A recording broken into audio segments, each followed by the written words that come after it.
محمد مصطفیٰ صلی اللہ علیہ وسلم کو اللہ تعالیٰ نے عرب و عجم کے لیے ہادی اور رہنما بنا کے اس دنیا کے اندر مبعوث فرمایا، اور اللہ تعالیٰ نے آپ کو اولین والآخرین تمام کی امامت اور سرداری سے نوازا، اور اس کے ساتھ ہی اللہ تعالیٰ نے اپنے پیارے حبیب کو ایک مشن عطا فرمایا، ایک ذمہ داری سونپی، اور وہ کیا تھی؟ یا ایھا الرسول بلغ ما انزل الیک من ربک، اے رسول آپ کی طرف اللہ کی طرف سے جو چیز بھی نازل کی گئی اس کو لوگوں تک پہنچا دیجئے۔ اللہ کے رسول صلی اللہ علیہ وسلم نے پوری امانت داری کے ساتھ اللہ تعالیٰ کے دیے ہوئے مشن کو، اللہ تعالیٰ کے فرامین کو لوگوں تک پہنچایا۔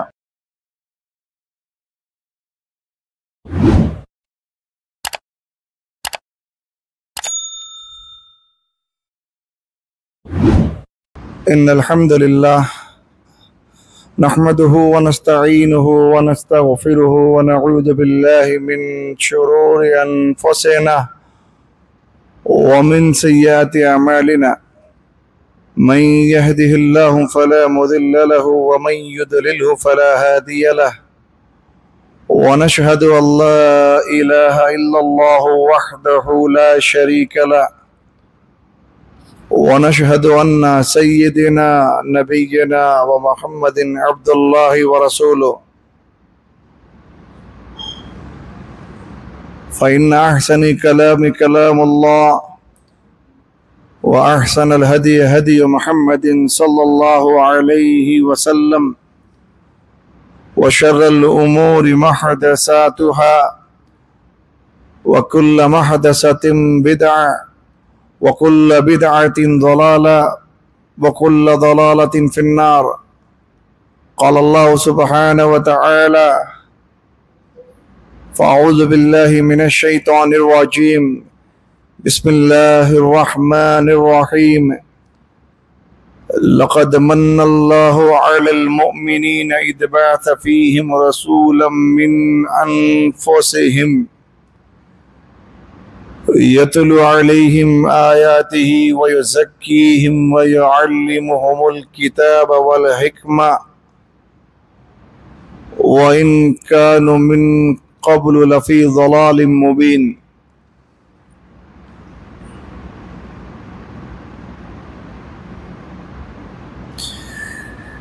بجلی کا کڑک تھا یا صوت ہادی،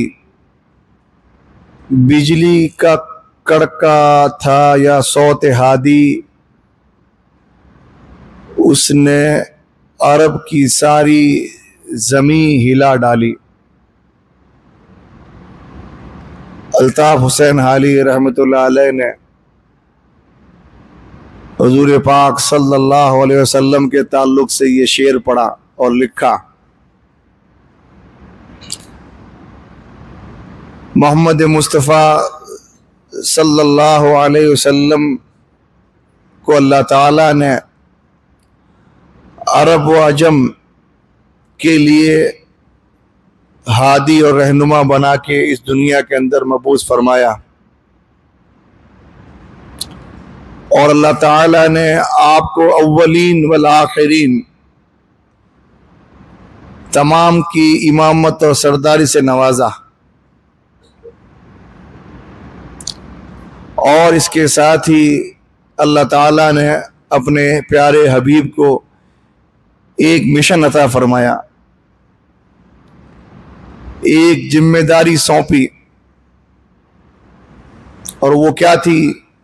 یا ایھا الرسول بلغ ما انزل الیک من ربک، اے رسول آپ کی طرف اللہ کی طرف سے جو چیز بھی نازل کی گئی اس کو لوگوں تک پہنچا دیجئے۔ اللہ کے رسول صلی اللہ علیہ وسلم نے پوری امانت داری کے ساتھ اللہ تعالیٰ کے دیے ہوئے مشن کو، اللہ تعالیٰ کے فرامین کو لوگوں تک پہنچایا۔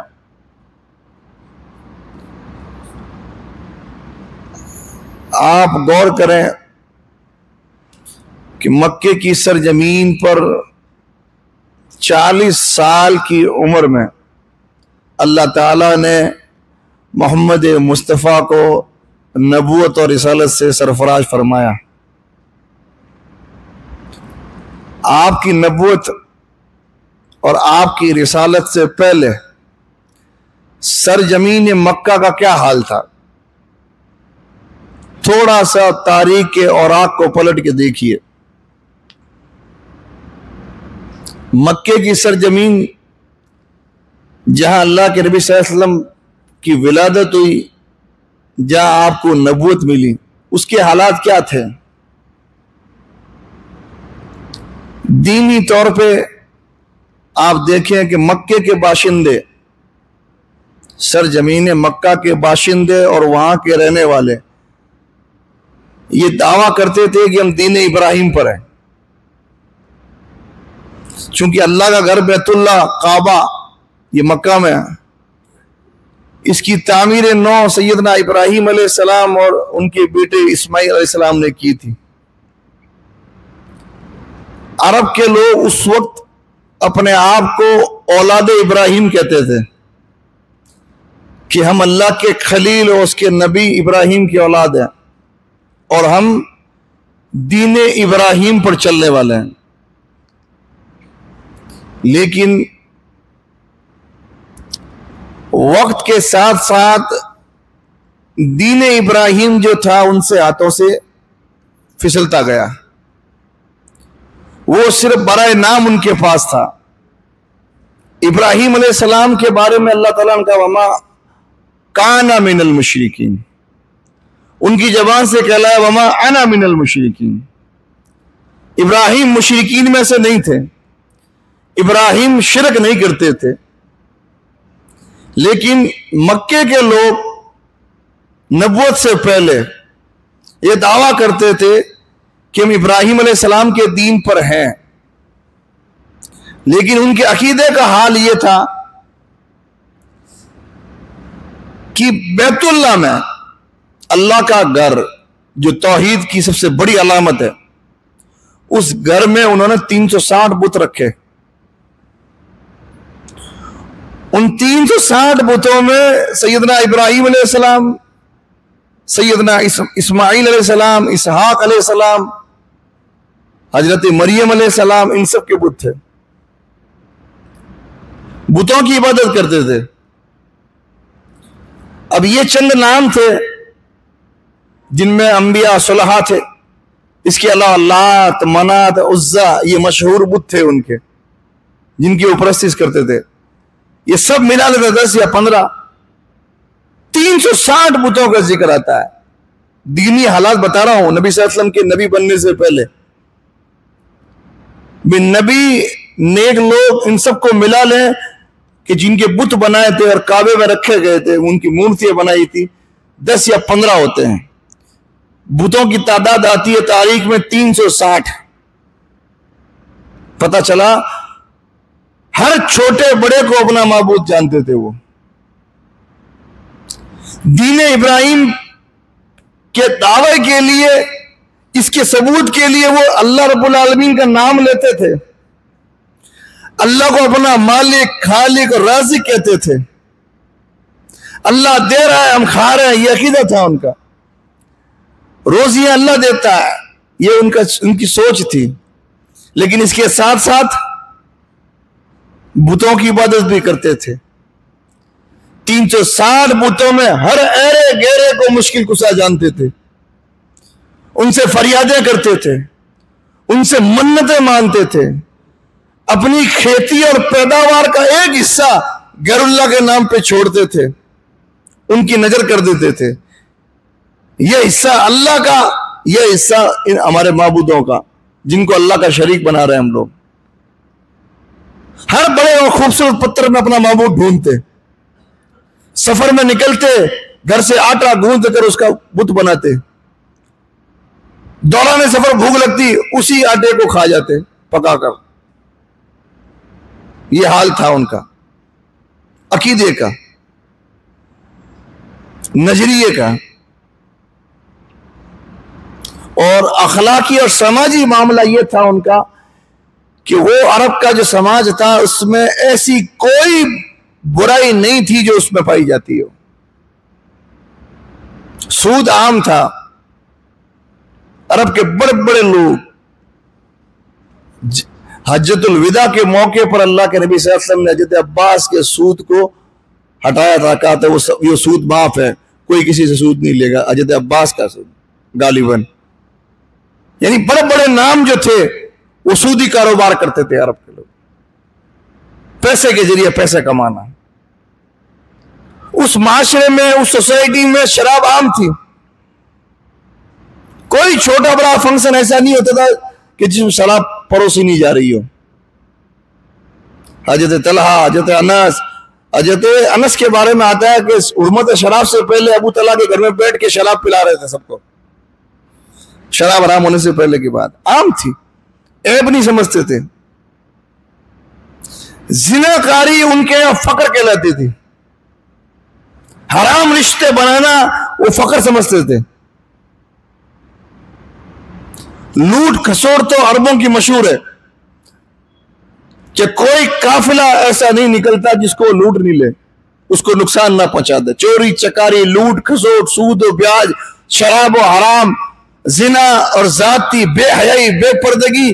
بے پردگی کا عالم یہ تھا کہ ننگا کعبے کا طواف کرتے تھے. وہ لوگ ننگے ہو کر برہنہ اللہ کے گھر کا طواف کرتے تھے. وہ ایسا سماج تھا جس میں گینگ وار ہوتی تھی ہر چھوٹی بڑی بات پر. کنبے اور قبیلے کے نام پر, عصبیت کے نام پر اتنی غیرت تھی ان کو کہ 1 منٹ میں تلوار سونت لیتے.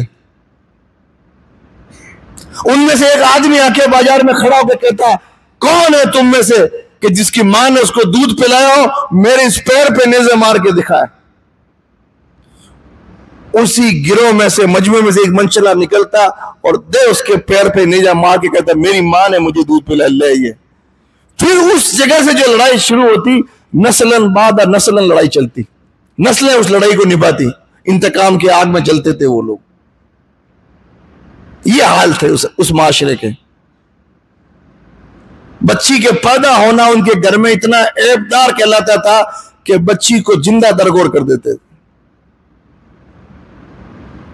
خود صحابہ اکرام میں سے بعض لوگ آ کے رسول اللہ کے سامنے قصہ سناتے تھے, اے اللہ کے نبی صلی اللہ علیہ وسلم, زمانے جاہلیت کے اندر ہمارا حال یہ تھا کہ میری ایک معصوم بچی تھی, پیدا ہوئی, اتنی خوبصورت تھی کہ اس کو مار نہیں پایا, لیکن جب تھوڑی بڑی ہوئی تو عصبیت کی غیرت جاگی کہ لوگ کیا کہیں گے, اس کے گھر میں بچی ہے.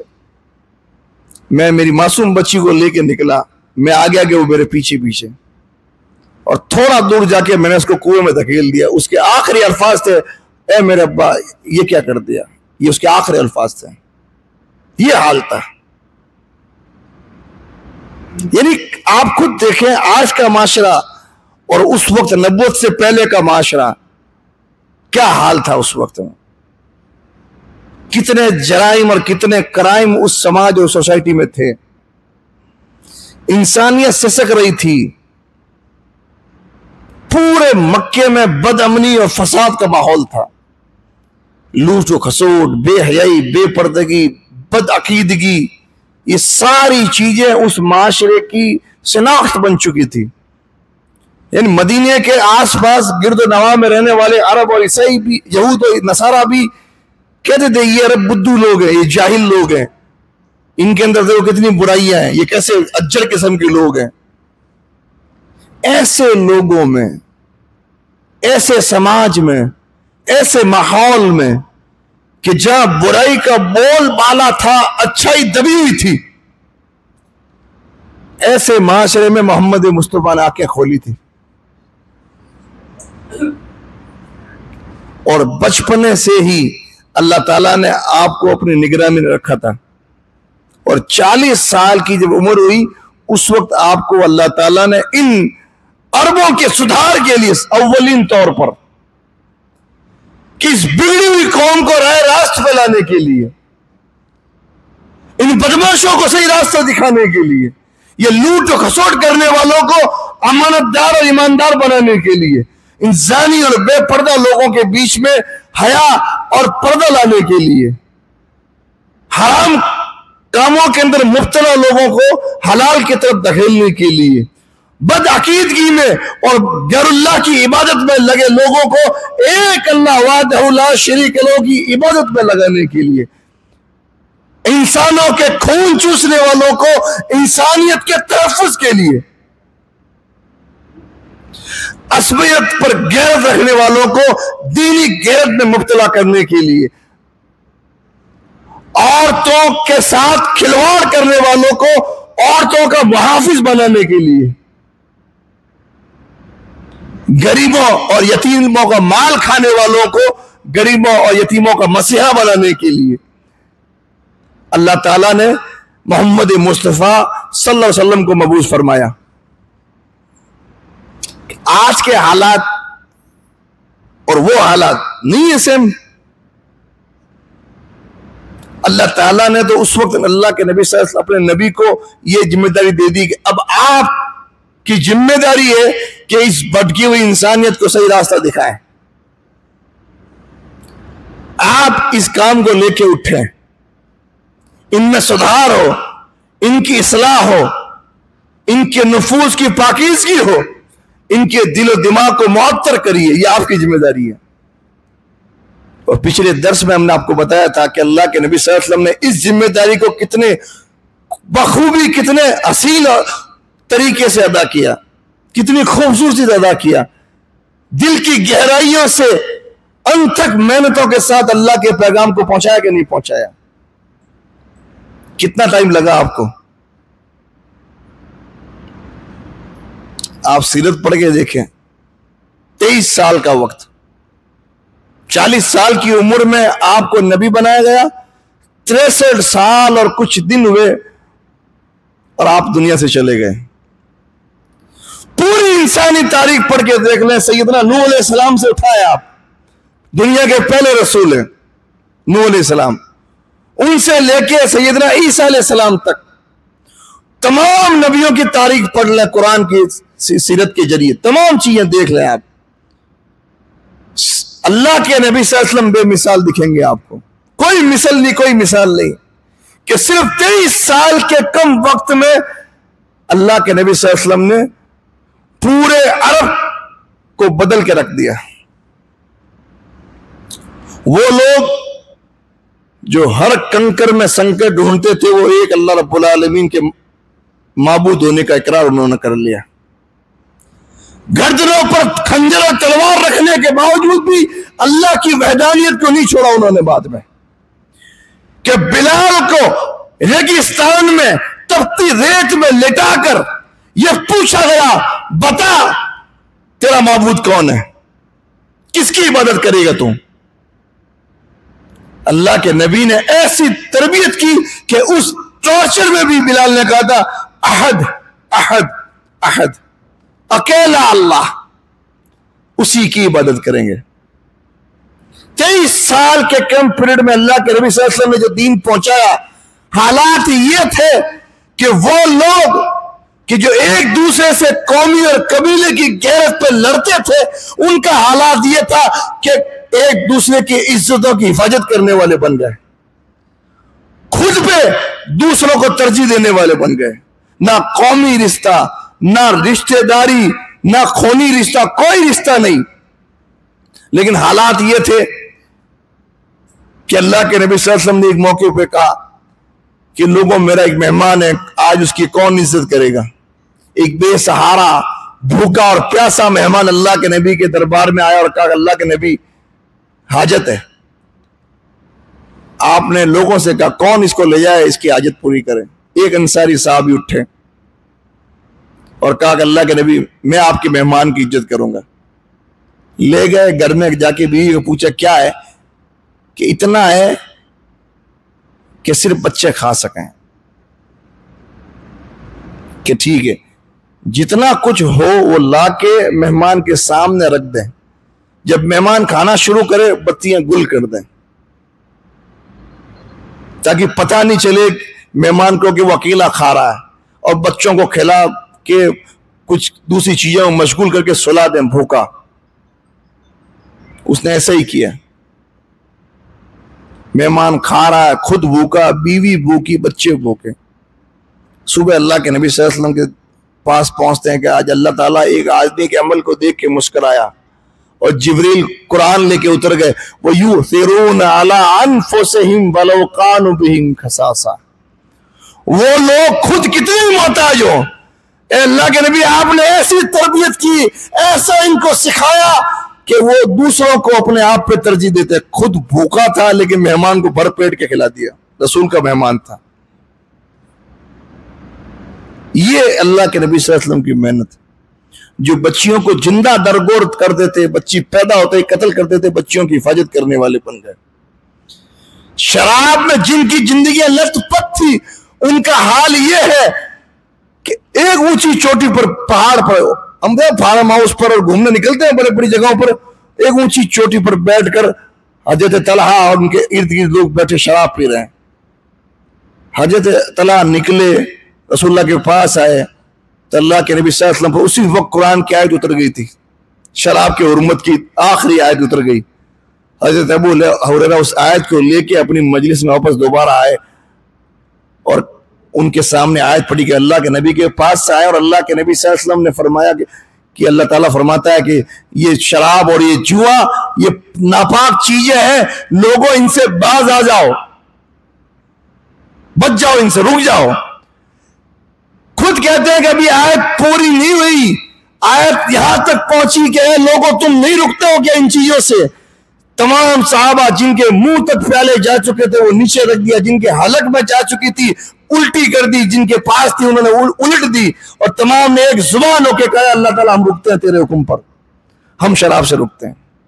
یہ جذبہ پیدا ہو گیا، یعنی تبدیلی دیکھیں آپ، کتنی زبردست تبدیلی۔ 23 سال کے کم وقت میں پورا عرب صبغۃ اللہ ومن احسن من اللہ صبغہ، پورا عرب اللہ کے رنگ میں رنگ گیا۔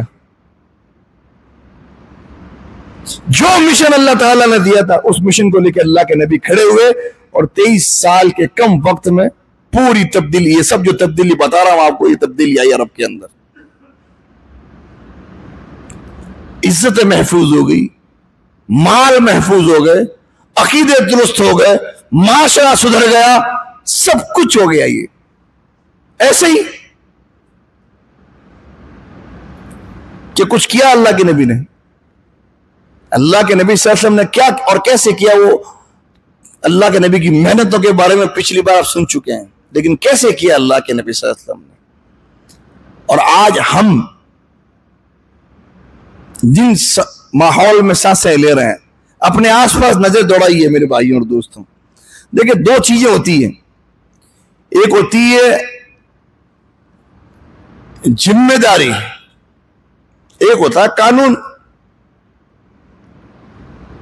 یہ قانون ہے کہ اللہ کے نبی صلی اللہ علیہ وسلم جب تک دنیا میں تھے تب تک یہ آپ پر لازم تھا کہ آپ لوگوں میں سدھار کا کام کریں، آپ لوگوں تک اللہ کا دین پہنچائیں، یہ قانون تھا۔ اب آپ کے بعد قانونی طور پر یہ ذمہ داری آگے سے آگے بڑھتی گئی، یہاں تک کہ یہ زمانہ آ گیا۔ اب قانونی طور پر ہم سب کے ذمہ ہے یہ کہ ہم لوگ اللہ کے نبی کے مشن کو لے کے چلیں، اور اسی طریقے سے کوشش کریں جس طریقے سے اللہ کے نبی صلی اللہ علیہ وسلم نے کی تھی، ویسی فکر دلوں میں پیدا کریں جیسے اللہ کے نبی کی دلوں میں فکر تھی، سماج میں تبدیلی کی، قوم میں سدھار کی، لوگوں کی اصلاح کی، ویسی ہی کوششیں کریں جیسے اللہ کے نبی صلی اللہ علیہ وسلم نے کی تھی۔ یہ قانون ہے، ایک ہوتا ہے قانون اور ذمہ داری، دوسرا ہوتا ہے تقاضا۔ تقاضا کہ وقت کا تقاضا ہے کہ ہر آدمی اپنی ذمہ داری کو سمجھے اور اپنی حیثیت کے مطابق اللہ کے دین میں لگے، اپنی دنیاوی زندگی میں سے کچھ حصہ نکالے، اور اللہ کے نبی صلی اللہ علیہ وسلم کے مشن کو جو اللہ کے نبی نے حجۃ الوداع کے موقع پر، آخری حج کے موقع پہ دیا تھا، بلغوا عنی ولو آیا، لوگوں تک پہنچاؤ اللہ کا دین، بھلے ایک آئے تو لوگوں تک پہنچاؤ۔ اگر ہم لوگ ہمارے آس پاس، آس پڑوس، رشتہ داروں میں، قوم میں، برادری میں، شہر میں جب نظر دوڑاتے ہیں تو اپنے آپ ہمارا دل یہ کہے گا کہ وقت کا تقاضا ہے کہ لوگوں میں سدھار ہو، لوگوں کو بتایا جائے، لوگوں تک پہنچایا جائے۔ آپ لوگوں میں تبدیلی کیسے لائیں گے؟ جاہ و جلال، مال و دولت میں لوگ ہم سے بڑھ کر ہیں، نہیں ڈرتے کسی، ایسے لیڈر لوگوں کو کس سے ڈرائیں گے آپ؟ ان میں تبدیلی کیسے لائیں گے؟ کوئی اپنے جاہ و جلال کو پیش نظر رکھ کے بدماشیاں کرتا ہے، برائیاں کرتا ہے، کوئی اپنے مال کے نشے میں چور ہو کے دنیا میں گناہ اور جرائم کرتا ہے، ان لوگوں میں تبدیلیاں کیسے لائیں گے آپ؟ پہلی چیز ہے کہ تقاضے کی کو سمجھیں کہ وہ تقاضا کیا ہے، کہ مسلمانوں میں آج حالات کیسے ہیں۔ اگر لگتا ہے کہ برے حالات ہیں تو ان کو سدھارنے کی پہل کرنی پڑے گی، اس مشن کو ہاتھ میں لینا پڑے گا جو اللہ کے نبی صلی اللہ علیہ وسلم نے دیا ہے۔ اگر اللہ کے نبی صلی اللہ علیہ وسلم پر ایمان ہے، آپ کی اتباع کا دعویٰ آپ کی محبت کا دعویٰ ہے، حیثیت کے مطابق، طاقت کے مطابق ہر آدمی کو اس کی فکر کرنی پڑے گی۔ نہیں آئے معاشرے میں بگاڑ، ہمارے آس پاس نہیں ہے، کیا عام اور کیا خاص، کیا عالم اور کیا جاہل، کیا امام اور کیا مقتدی، کیا مرد اور کیا عورت، کیا بچے اور کیا بوڑھے، ہر طبقے میں آج آپ دیکھ لیں کتنا بگاڑ ہے، کیا کہنے والا اور کیا سننے والا، اس کو بھی جوڑ لیں آپ، ہے کہ نہیں؟ تو وقت کا تقاضا ہے کہ آدمی مسلمان اپنی زندگی میں، اپنے شیڈول میں اس کو داخل کرے کہ نہیں، اللہ کے نبی صلی اللہ علیہ وسلم نے جو محنتیں کی، اللہ کے نبی صلی اللہ علیہ وسلم کا جو طریقہ ہے، جو اسوہ ہے اور جو وقت کا تقاضا ہے، اس کے مطابق ہم ہماری انرجی ہے، ہمارا وقت، ہمارا جان، ہماری مال اللہ کے دین کی خدمت میں لگائیں گے۔ یہ تقاضا ہے وقت کا۔ اور آپ دیکھیں ایک آدمی اپنی برادری، اپنی قوم کے لیے جب فکر کر کے اٹھتا ہے تو اس کا مرتبہ اور مقام کیا ہوتا ہے، جو میں نے آیت پڑھی اس سے اندازہ لگائیں آپ۔ پچھلے ہفتے جو آپ کو کہا تھا کہ اللہ کے نبی صلی اللہ علیہ وسلم نے کیسے کیا اتنے کم وقت میں اتنا بڑا کام، اتنی بڑی نصرت اور فتح آپ کو کیسے ملی، اتنی بڑی تبدیلی ایک معاشرے میں اتنے کم وقت میں کیسے آئی؟ پر اپنے تو اپنے پرائے دنگ ہیں، اس وقت کے بھی اور آج کے بھی یہود و نصارہ دنگ ہے۔ یعنی میں نام بھول رہا ہوں، ایک عیسائی نے 100 ایسے لوگوں کی لسٹ بنائی کہ جنہوں نے انسانیت پر چھاپ چھوڑی، ان میں محمد مصطفیٰ کو عیسائی ہونے کے باوجود پہلے نمبر پہ رکھا۔ سب دنگ ہیں کہ آپ نے اتنے کم وقت میں کیسے کیا۔ تو ایک سورہ آل عمران کی آیت، اس میں اللہ کے نبی صلی اللہ علیہ وسلم کے مشن کو اللہ تعالیٰ نے بتایا، وہ آپ سنیں۔ اللہ فرماتا ہے لَقَدْ مَنَّ اللَّهُ عَلَى الْمُؤْمِنِينَ، کہ اللہ تعالیٰ نے مومنوں پر احسان کیا، اِذْ بَعَثَ فِيهِمْ رَسُولًا مِّنْ أَنفُسِهِمْ، کہ ان میں اللہ تعالیٰ نے ایک رسول بنایا انہی میں سے۔ آپ دیکھیں، اپنی زندگیوں پہ غور کریں، آج ہم جو کھا رہے ہیں، جو پی رہے ہیں، جو استعمال کر رہے ہیں، سب اللہ نے دیا، سب کچھ اللہ کا۔ قرآن پورا پڑھ لیں آپ، بہت کم چیزیں ایسی ہیں جن میں اللہ تعالیٰ نے اپنی مہربانی کو گنایا ہو نام لے کر۔ بہت کم چیزیں. سب کچھ اللہ کا ہے جو ہمارے پاس ہے. یہ زمین، یہ آسمان، اس کے درمیان جو کچھ ہے سب اللہ کا. اللہ نے سب ہمیں عطا کر دیا. اللہ نے نام لے کے نہیں گنایا. ہے مہربانی اس کی. لیکن آپ دیکھیں ان مہربانیوں میں سے کچھ مہربانی اللہ نے ایسی کی جس کا احساس دلانے کے لیے نام لیا تاکہ ہمیں احساس ہو. ان میں سے سب سے بڑی مہربانی کیا ہے؟ یہ لقد من اللہ علی المومنین، کہ تحقیق کی اللہ نے ایمان والوں پر احسان کیا کہ ان میں ایک رسول بھیج دیا. یعنی محمد مصطفیٰ کا دنیا میں آنا پورے ایمان والوں کے لیے اللہ کی مہربانی، اللہ کا احسان، اللہ کی سب سے بڑی نعمت آپ ہے. یہاں ایک نقطہ ہے، مومنوں کا ذکر کیا کہ مومنوں پہ مہربانی اور ان پر انعام، ان پر اللہ کا احسان. ان قرآن میں دوسری جگہ فرمایا وَمَا أَرْسَلْنَاكَ إِلَّا رَحْمَةً لِّلْعَالَمِينَ. اے اللہ کے نبی، ہم نے آپ کو پورے عالمین کے لیے رحمت بنا کے بھیجا. آپ کی ذات سراپا پوری دنیا جن و انس کے لیے اللہ کی رحمت اور مہربانی ہے. اللہ کے نبی صلی اللہ علیہ وسلم کا نبی بن کے دنیا میں آنا پوری انسانیت، پوری جنتی قوم کے لیے کیا ہے؟ رحمت ہے اور مہربانی ہے. لیکن مومنوں کا خاص ذکر اس آیت میں اس لیے کیا کیونکہ اس مہربانی سے فائدہ کس نے اٹھایا؟ سب سے پہلے مومنوں نے، کہ اس مہربانی کی قدر کی.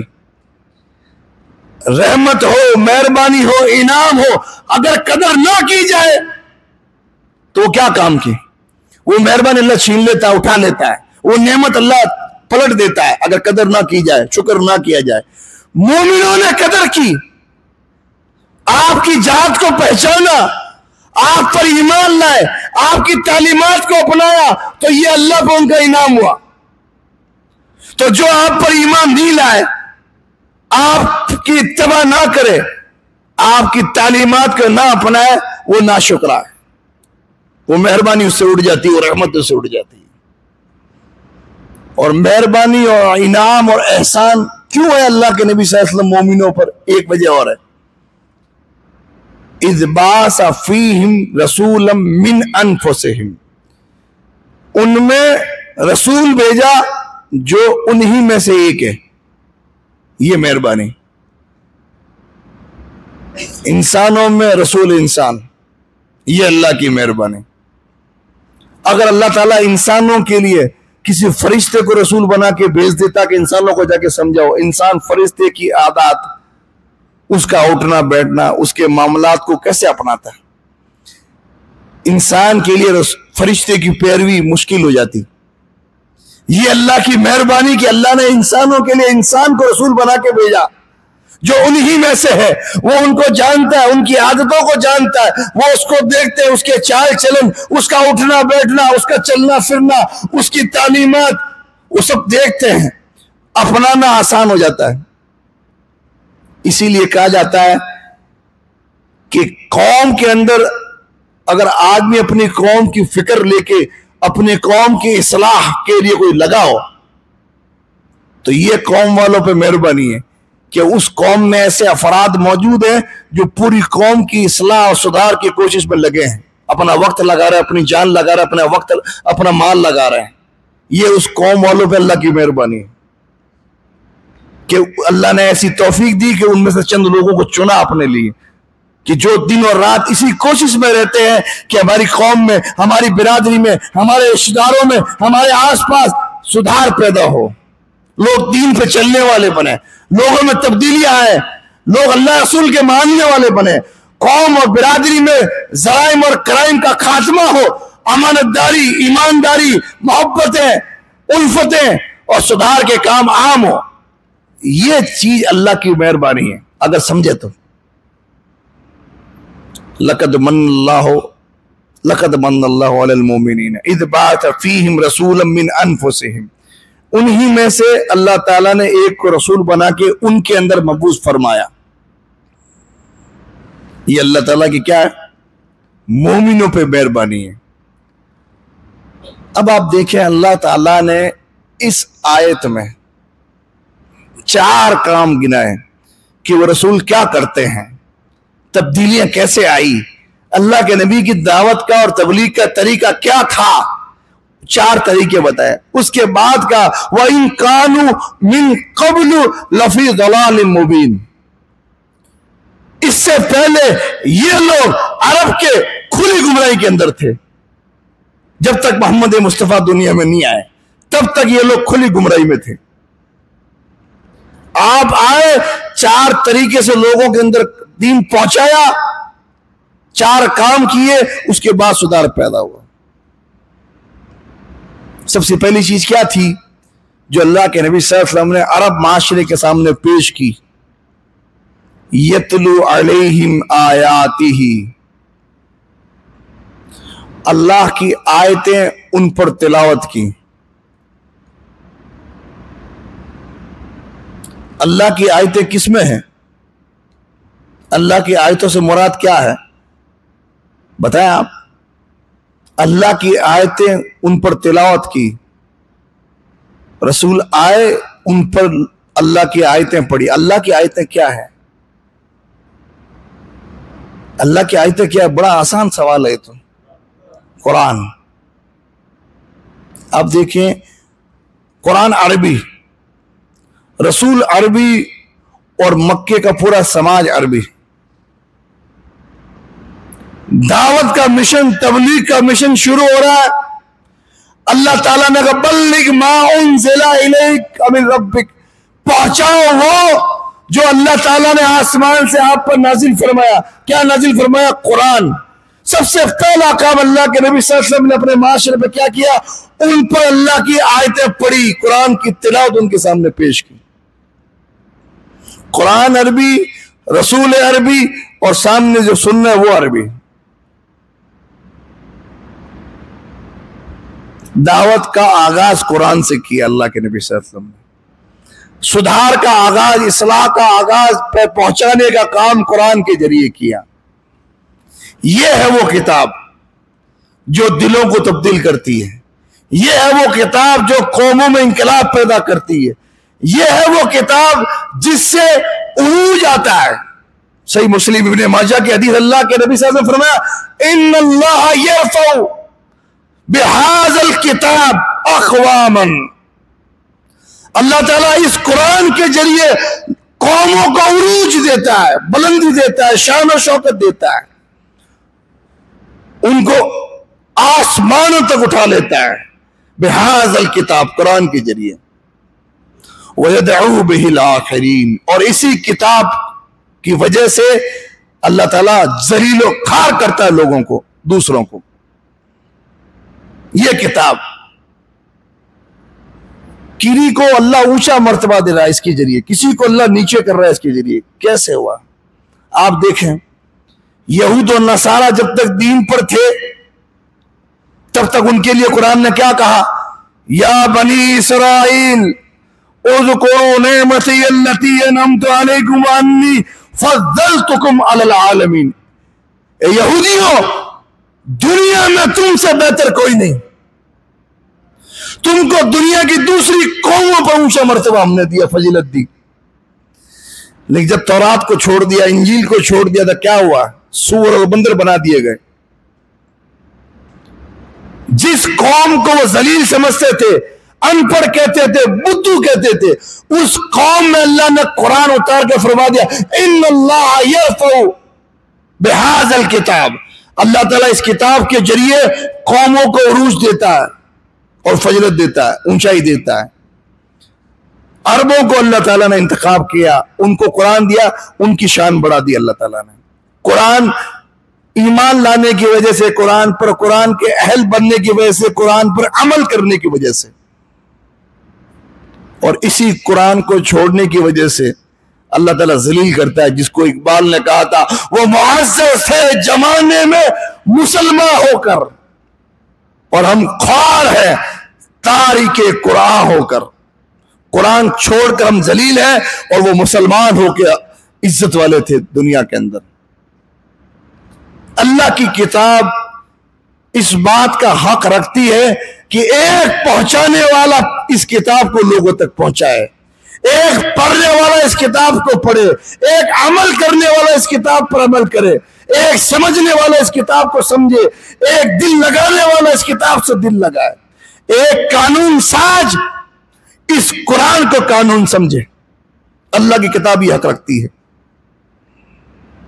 مکے جیسے پرفتن حالات میں جب جہاد و قتال سے روکا گیا تھا، کیا لڑائی نہیں کرنی ہے، قتال نہیں کرنا، جہاد نہیں کرنا، کفوا ایدیکم، اپنے ہاتھوں کو روک کے رکھنا ہے، اس پرفتن دور میں بھی کہا گیا فذکر بالقرآن وجاہدہم بہ جہادا کبیرا، اس قرآن کے ذریعے لوگوں سے جہاد کیجئے، یعنی اس قرآن کو لوگوں تک پہنچائیے۔ اس دور میں بھی کہا گیا فذکر بالقرآن من یخاف وعید، کہ لوگوں کو اس قرآن کے ذریعے ڈرائیے۔ یعنی ایک دائی، ایک مبلغ، ایک سدھارک، ایک مصلح، ایک وہ آدمی جو یہ چاہتا ہے کہ لوگوں میں سدھار پیدا ہو، لوگوں میں تبدیلی آئے، معاشرے سے گناہ اور جاتی کے کام رک جائے، نیکی عام ہو جائے، لوگ دین پہ چلنے والے بن جائے، تو اس کے لیے ضروری ہے کہ وہ اللہ کی کتاب کو تھامے، اس کو تھامے، اس سے دل لگائے اور اس کے ذریعے دعوت کا آغاز کرے۔ اللہ کے نبی صلی اللہ علیہ وسلم نے قرآن کے ذریعے دعوت دی تھی، اور دعوت کا طریقہ یہ تھا کہ سب سے پہلے آپ اللہ کی آیتوں کی تلاوت کرتے تھے، اللہ کی آیتیں پڑھتے تھے، عربی ہو یا عجمی، قرآن سمجھ میں آئے نہ آئے، پہلا کام یہ ہونا چاہیے اللہ کے آیتوں کی تلاوت۔ یہ مستقل عبادت ہے۔ بعض لوگ یہ سمجھتے ہیں کہ تلاوت کرنا لایا نہیں ہے، صرف قرآن سمجھ کے پڑھنا چاہیے۔ یہ نظریہ درست نہیں ہے۔ تلاوت قرآن خود مستقل ایک عبادت ہے اور ایک دعوت کا طریقہ ہے۔ کئی واقعات آج بھی ہم سنتے ہیں یوٹیوب پر، سوشل میڈیا پر، کئی ایسے ویڈیوز آتے ہیں غیر مسلم یہود و نصارہ میں سے کچھ ہوتے ہیں کہ جب وہ اذان سن رہے ہیں یا قرآن سن رہے ہیں تو زاروں قطار رو رہے ہیں۔ نہیں سن دیکھے آپ نے ویڈیو؟ کیا اللہ کے کلام کی یہ تاثیر ہے۔ عربی زبان کا یہ ایک الگ لہجہ ایسا ہے کہ یہ دلوں پہ اثر کرتا ہے۔ سمجھ میں آئے نہ آئے، تلاوت قرآن پہلا کام ہونا چاہیے، خود کے لیے بھی اور دعوت کے لیے بھی۔ آپ دیکھیں نجاشی کا واقعہ، مشہور واقعہ، کہ جب اللہ کے نبی صلی اللہ علیہ وسلم نے حضرت جعفر کی قیادت کے اندر صحابہ کا ایک دستہ بھیجا نجاشی کو دعوت دینے کے لیے، تو نجاشی کے دربار میں اس کے پادریوں کے سامنے راہب اور پادری سب بیٹھے تھے۔ جب حضرت جعفر پہنچے تو نجاشی نے پوچھا، عیسائی بادشاہ تھا، کہ پوچھا کہ تمہارے نبی محمد صلی اللہ علیہ وسلم کس بات کی تمہیں دعوت دیتے ہیں؟ اس کے اس سوال کے جواب میں حضرت جعفر نے سورہ مریم کا پہلا رکوع پورا ان کے سامنے پڑھ دیا۔ عیسائی تھا، آیتوں کا انتخاب دیکھیں، مریم، وہ پورا واقعہ حضرت عیسیٰ علیہ السلام کی پیدائش کا، حضرت مریم کی پاک دامنی کا، عیسیٰ کی پیدائش کے مقصد کا پورا واقعہ نجاشی کے سامنے پڑا۔ وہ عیسائی بادشاہ، اس کے سارے پادری اور ائمہ زاروں قطار رونے لگے، سب کی داڑیاں اور ہاتھ میں جو صحیفے تھے ان کی آسمانی کتابوں کے، وہ سب گیلے ہو گئے، اس سے تر ہو گئے، اور کیا کہا؟ واللہ اللہ کی قسم کھا کے کہتا ہوں، یہ وہی کلام ہے جو موسیٰ علیہ السلام لے کے آئے تھے۔ یہ کلام جو تم نے پڑھا اور وہ کلام جو موسیٰ لائے تھے، یہ دونوں ایک ہی چراغ سے نکلے ہوئے ہیں، اور ایمان لے کے آ گیا۔ یعنی دعوت کا آغاز تلاوت قرآن سے مستقل۔ یہ لازم کر لیں کہ جو سامنے سامعین ہے ان کے سامنے عربی کے اندر اللہ کی آیتیں پڑھنی ہے، اس کا روب الگ پڑتا ہے۔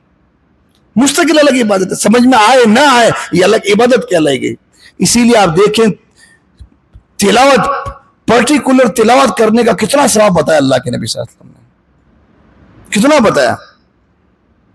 آپ دیکھیں اللہ کے نبی فرماتے ہیں کہ الف لام میم، یہ حروف مقطعات میں سے ہیں، یعنی ایسے حروف جن کا معنی مطلب تشریح کچھ نہیں بتایا گیا، اللہ ہی جانتا ہے اس کا معنی کیا ہے۔ کئی سورتوں کے شروعات میں، سورہ مریم میں بھی ہے، سورہ حامیم سجدہ میں بھی ہے، الف لام میم عین سین قاف نون، یہ آتے ہیں شروعات میں قرآن کے اندر۔ اس کا معنی ترجمہ نہیں ہے کہیں لکھا ہوا، اللہ تعالیٰ نے بتایا نہیں کسی کو، اپنے پاس رکھا اس کا علم۔ اللہ کے نبی فرماتے ہیں کہ میں نہیں کہتا کہ الف لام میم تینوں ایک ہی حرف ہے، الف الگ حرف ہے، لام الگ حرف ہے، اور میم الگ حرف ہے۔ ہر حرف کے پڑھنے پر ایک نیکی ہے، اس کا اجر 10 گنا ہے۔ اب آپ بتاؤ، ایک آدمی بغیر سمجھے قرآن کھول کے بیٹھا ہے، الف لام میم، ابھی ذالک الکتاب لا ریب فیہ تک پہنچا ہی نہیں ہے، صرف الف لام میم پڑھا ہے، 30 نیکی اس کے کھاتے میں آ گئی، بغیر سمجھے، بغیر سمجھے پڑھا، 30 نیکی آ گئی۔ اب جو پڑھتا جائے گا اس کی نیکیاں بڑھتی جائے گی۔ تو تلاوت مستقل الگ ثواب ہے۔ قرآن ایک ایسی کتاب ہے دنیا کی واحد، نیک نیتی کے ساتھ ایک بندہ کسی بھی طریقے سے جڑتا ہے وہ محروم نہیں رہتا، وہ محروم نہیں رہتا، بھلے ہی آدمی اس کو تھامے، بھلے ہی اس کا ادب کرے، بھلے اس کی عزت کرے، بھلے اس کو پڑھے، نہیں پڑھتا ہے سنے، عمل کرے، یاد کرے، دیکھ کے پڑھے، بن دیکھ کے پڑھے، کسی بھی طریقے سے اچھی نیت کے ساتھ جڑے قرآن سے، تو اللہ اس کو ثواب سے محروم نہیں رکھتا۔ بس ضرورت کیا ہے کہ یہ شوق پیدا ہو کتاب سے جڑنے کا۔ اتنے لوگ بیٹھے ہیں آج، یقین جانیے کتنے لوگ ایسے ہیں کہ جو ناظرہ قرآن دیکھ کر پڑھنا آتا ہو، کتنے لوگ ہیں؟ اگر دیکھ کے پڑھ بھی لیں تو کتنے لوگ ہیں جو قرآن کو اس کے حق کے ساتھ، حق کا تلاوت ہی جو قرآن نے کہا اس کے حق کے ساتھ تلاوت کرتے ہیں۔ حق کے ساتھ تلاوت کا مطلب کیا ہے؟ صحیح حروف کی ادائیگی کے ساتھ۔ کتنے لوگ ہیں؟ بہت کم لوگ ہیں۔ کتنے لوگ ایسے ہیں تیسرے نمبر پہ کہ جو ناظرہ، جن کو دیکھ کے پڑھنا بھی آتا ہے، قرآن کی تجوید کے ماہر بھی ہیں، حروف کی ادائیگی بھی ان کو آتی ہے، لیکن تلاوت کے پابندی کے ساتھ کرتے ہیں۔ کتنے لوگ ہیں؟ یقین جانی عمریں ہو جاتی ہے، اللہ کی کتاب کے حروف سمجھ میں نہیں آتے ہیں، کیا لکھا ہو نہیں پڑھ پاتے ہیں۔ ایک مسلمان، یقین جانیے 40 سال کی عمر میں اللہ کے نبی پر قرآن اترنا شروع ہوا ہے، 63 سال میں قرآن حفظ ہوا ہے، 60 سال کے ابوبکر ہوئے تو اس ٹائم قرآن حفظ کیا انہوں نے، عمر بھی 55-60 سال کی عمر میں قرآن کے حافظ ہوئے، اتنی عمروں کے بعد قرآن سیکھا انہوں نے، جو اترتا یاد کرتے عمل کرتے۔ ہم اتنی عمر لے کے بیٹھے، ہم سوچتے ہیں کہ اللہ کی کتاب اب ناظرہ کس کے ساتھ پڑھیں، کیسے لوگ کیا کہیں گے۔ نہیں، پہلا کام یہ کریں، اللہ تعالیٰ کے جو الہامی الفاظ ہیں، کلام اللہ جس کو کہا گیا، ان سے متعارف ہو آدمی، کیا لکھا ہے کم سے کم پڑھنا ہے، اس کو دل میں محفوظ کریں، اس کو 1 سورت 2 سورت 4 سورت 4 رکعت پڑھتا ہے آدمی ایک سلام میں زیادہ سے زیادہ، تو 4 سورتوں پہ گاڑی چلتی ہے۔ ہماری عورتیں بھی سن رہی ہے، قرآن یاد کرنا، قرآن کو دلوں میں محفوظ کرنا ہے۔ اللہ کے نبی صلی اللہ علیہ وسلم کا فرمان ہے، کل قیامت کے دن بروز محشر جب حساب و کتاب ہوگا، ایک مومن اور مسلم کو لایا جائے گا حساب و کتاب کے بعد کہ اب حساب و کتاب ہو چکا، سب کچھ ہو چکا، اب جنت میں تجھے جانا ہے، تو ٹھہر، شروع کر قرآن پڑھنا، اور پڑھتا جا اور چڑھتا جا۔ جنت میں تیری آخری منزل وہ ہوگی جہاں تو آخری آیت پڑھے گا۔ کیا مطلب؟ جتنا قرآن یاد ہوگا، قرآن آپ میں تو دیا جائے گا نہیں کہ لدیک اور پڑھ، ورنہ 6000 آیتیں سے اوپر آیتیں ہیں، اتنے درجے ہر مسلمان کے پڑھ جائیں گے۔ جتنا دلوں کے اندر قرآن محفوظ ہوگا، اس کو کہا گیا پڑھ، اب پڑھ، جتنا تجھے یاد ہے اتنا تیرے درجے بڑھیں گے۔ کتنا ثواب بتائیے آپ۔